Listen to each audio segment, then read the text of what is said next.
Chapitre 2. Toulouse, 5h30.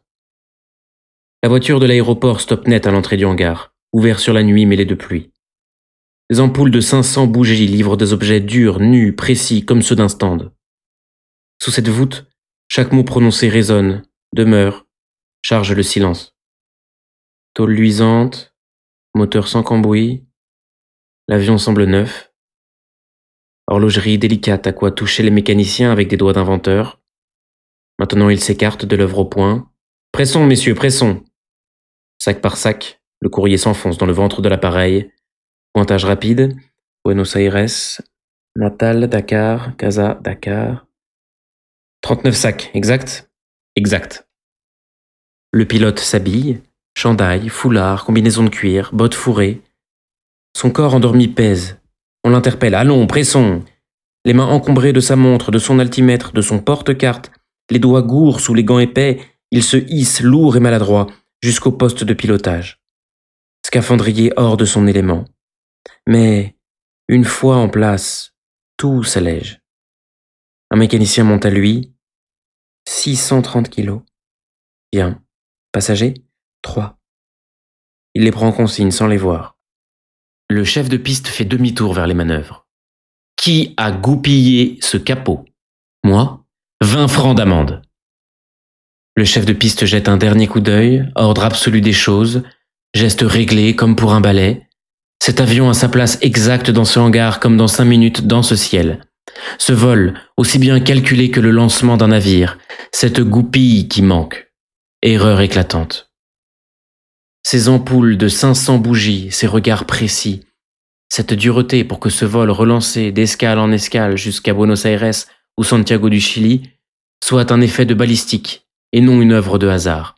Pour que, malgré les tempêtes, les brumes, les tornades, malgré les 1000 pièges du ressort de soupape, du culbuteur, de la matière, soit rejoint, distancé, effacé.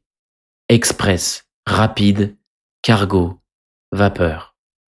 Et touché dans un temps record Buenos Aires ou Santiago du Chili. Mettez en route. On passe un papier au pilote Bernie, le plan de bataille. Bernie lit. Perpignan signal ciel clair, vent nul. Barcelone tempête. Alicante. Toulouse, 5h45. Les roues puissantes écrasent les cales. Battues par le vent de l'hélice, l'herbe jusqu'à 20 mètres en arrière semble couler.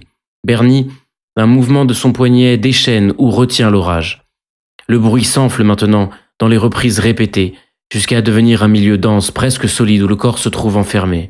Quand le pilote le sent combler en lui quelque chose de jusqu'alors inassouvi, il pense « c'est bien ». Puis regarde le capot noir appuyé sur le ciel, à contre-jour, en obusier. Derrière l'hélice, un paysage d'aube tremble. Ayant roulé lentement, vent debout, il tire à lui la manette des gaz. L'avion, happé par l'hélice, fonce. Les premiers bonds sur l'air élastique s'amortissent et le sol enfin paraît se tendre, luire, sous les roues comme une courroie. Ayant jugé l'air d'abord impalpable, puis fluide, devenu maintenant solide, le pilote s'y appuie et monte. Les arbres qui bordent la piste livrent l'horizon et se dérobent. À 200 mètres, on se penche encore sur une bergerie d'enfants, aux arbres posés droits, aux maisons peintes, et les forêts gardent leur épaisseur de fourrure. Terre habitée. Bernie cherche l'inclinaison du dos, la position exacte du coude qui sont nécessaires à sa paix. Derrière lui, les nuages bas de Toulouse figurent le hall sombre des gares. Maintenant, il résiste moins à l'avion qui cherche à monter, laisse s'épanouir un peu la force que sa main comprime. Il libère d'un mouvement de son poignet chaque vague qui le soulève et qui se propage en lui comme une onde. Dans 5 heures, Alicante. Ce soir, l'Afrique. Bernie rêve. Il est en paix. J'ai mis de l'ordre. Hier, il quittait Paris par l'express du soir. Quelles étranges vacances. Il en garde le souvenir confus d'un tumulte obscur. Il souffrira plus tard, mais, pour l'instant, il abandonne tout en arrière, comme si tout se continuait en dehors de lui. Pour l'instant, il lui semble naître avec le petit jour qui monte, aidé, ô matinal, à construire ce jour. Il pense, je ne suis plus qu'un ouvrier, j'établis le courrier d'Afrique. Et chaque jour, pour l'ouvrier qui commence à bâtir le monde commence. J'ai mis de l'ordre. Dernier soir dans l'appartement. Journaux pliés autour des blocs de livres, lettres brûlées, lettres classées, housses des meubles. Chaque chose cernée, tirée de sa vie, posée dans l'espace. Et ce tumulte du cœur qui n'avait plus de sens. Il s'est préparé pour le lendemain comme pour un voyage. Il s'est embarqué pour le jour suivant comme pour une Amérique. Tant de choses inachevées l'attachaient encore à lui-même. Et tout à coup, il était libre.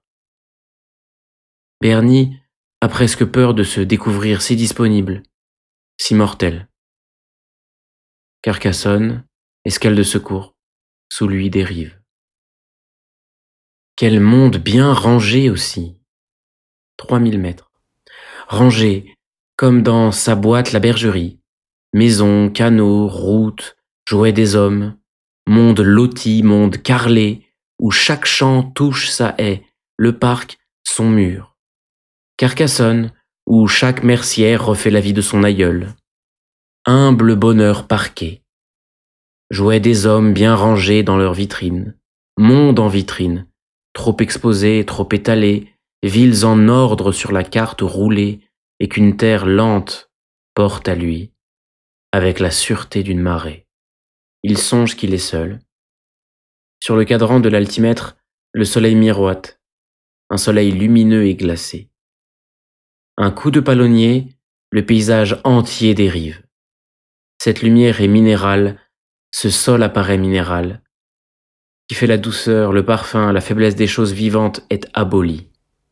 Et pourtant, sous la veste de cuir, une chair tiède et fragile, Bernie. Sous les gants épais, des mains merveilleuses qui savaient, Geneviève, caresser du revers des doigts ton visage. Voici l'Espagne.